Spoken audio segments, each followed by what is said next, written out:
नमस्कार दोस्तों, BPA news channel में आपका बहुत बहुत स्वागत। मैं Rakesh Kumar, creative director BPA news Haryana.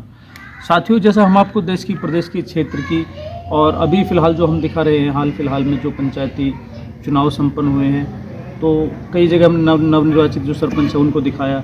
आज हम गाँव घर्रोट में हैं। गाँव घर्रोट से भाई दीपक चौधरी जिला पार्षद बने हैं और हम इनसे जानना चाहेंगे कि जो इन्होंने वादे पहले करे थे, चुनाव से पहले जो इनके वादे थे, हमारे साथ भी एक बार जुड़े थे पहले भी, क्या ये वादों पे आज भी अपने बराबर खरे उतरेंगे, बखूबी निभाएंगे? हम इन्हीं से जानना चाहेंगे कि क्या कहते हैं आपके पद को लेकर के। दीपक जी, बहुत बहुत बधाई हो आपको, शुभकामनाएं हमारे चैनल की तरफ से। बहुत बहुत धन्यवाद जी। और मैं अपनी वार्ड की समस्त 24 गांवों की जनता का दिल की गहराइयों से हार्दिक धन्यवाद एवं आभार प्रकट करता हूं, जिन्होंने अपने बेटे पर अपना भरोसा कायम रखा एवं वोट रूपी आशीर्वाद देकर मुझे कामयाब बनाया। तो मैं जानना चाहूँगा, जो अभी आपने चुनाव लड़ा है और चुनाव जीते भी हैं आप, तो क्या इससे पहले भी आपने कुछ समाज में, समाज सेवा के नाते कुछ योगदान किया, कुछ ऐसे कार्य कराए जिससे आपको जिम्मेवारी दी समाज ने या गाँवों ने जो आपको जिम्मेवारी दी? देखो जी, उसमें हमने जो कार्य करवाए अपने 2-4 गांवों में सड़कें बनवाई हैं जी, और पार्षद बनने से पहले बनवाई हैं। जी, उन लोगों से हमारा ये वादा था, यदि हम पहले सड़कें बनवाते तो वोट देना, वरना मत देना। बहुत बढ़िया। उन्होंने हम पर भी भरोसा दिखाया और हमने अपने वादे को पूरा किया। और जैसे हमारे स्कूलों में जहाँ जैसे कोई आवश्यकता थी, कोई हमने आरओ भी लगवाए हैं, सफाई के भी कार्य कराए हैं, तो ऐसे भी बहुत कार्य हमने पार्षद बनने से पहले किए हैं। तो पार्षद साहब, ये तो आपने कार्य कुछ किए हैं, ये तो अच्छी बात है, ये समाज के लिए आपका योगदान रहा है, देश क्षेत्र के लिए योगदान रहा है। मैं जानना चाहूँगा, जिस तरीके से आपको पार्षद बनाकर दिया है क्षेत्र ने, आपकी प्रथम प्राथमिकता क्या रहेगी इस वार्ड के प्रति? प्रथम प्राथमिकता हमारी अपने गांव के सरकारी स्कूलों को लेकर होगी, उनकी व्यवस्था को दुरुस्त कराने के लिए होगी। शिक्षा पर हमारा पूरा जोर रहेगा। अपने स्कूलों में हमारा जो स्टाफ है उसको देखभाल करना कि स्टाफ पूरा है या नहीं, अध्यापकों की कमी तो नहीं है, बच्चों के जो पीने स्कूलों में पानी के पीने की व्यवस्था है वो दुरुस्त है या नहीं, सफाई पूर्ण जोर से है या नहीं। तो हम सबसे पहले हमारा जो प्राथमिकता दी जाएगी वो गांवों के सरकारी स्कूलों को दी जाएगी।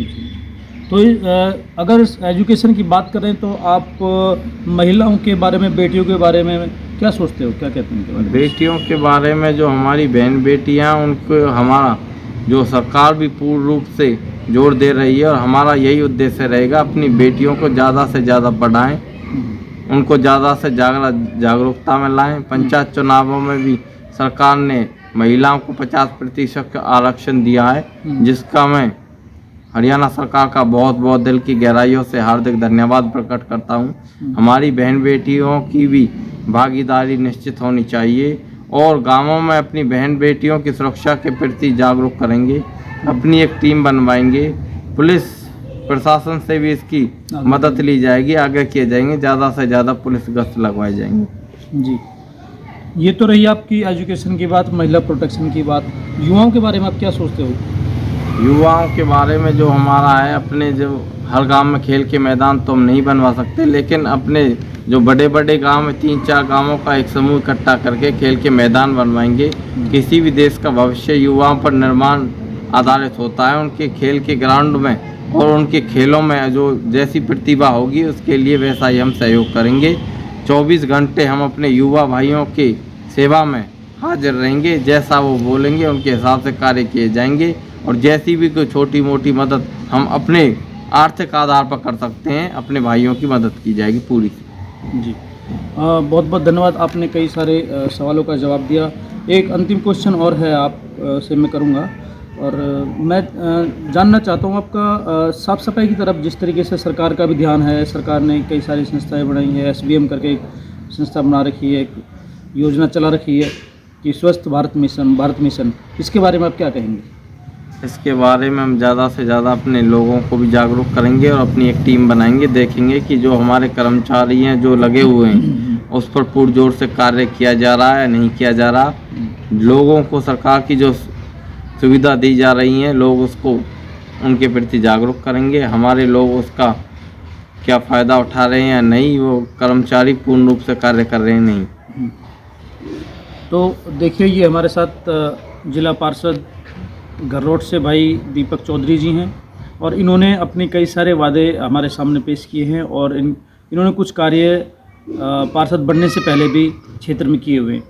तो एक अंतिम सवाल है मेरा आपसे पार्षद साहब, क्षेत्र की जनता को आप क्या संदेश देना चाहेंगे? क्षेत्र की जनता को मैं यही संदेश देना चाहता हूँ कि आपने जो अपने बेटे पर भरोसा कायम रखा, मैं भी आपको पूर्ण रूप से आश्वस्त कराना चाहता हूँ कि आपके वायदों पर, जो मैंने आपसे चुनावी वायदे किए हैं, एक एक वायदे को पूरा किया जाएगा।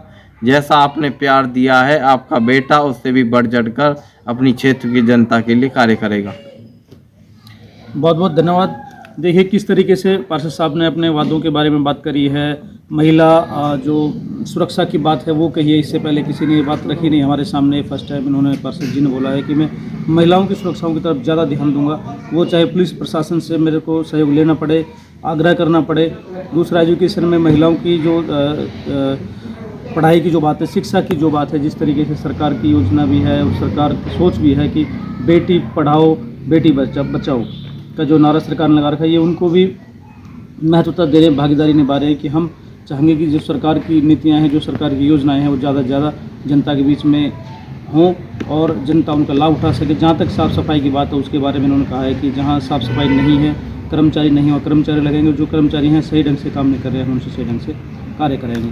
बढ़ते कदम सच्चाई कलम की विदेश का सच दिखाते हैं हम क्रिएटिव डायरेक्टर हरियाणा।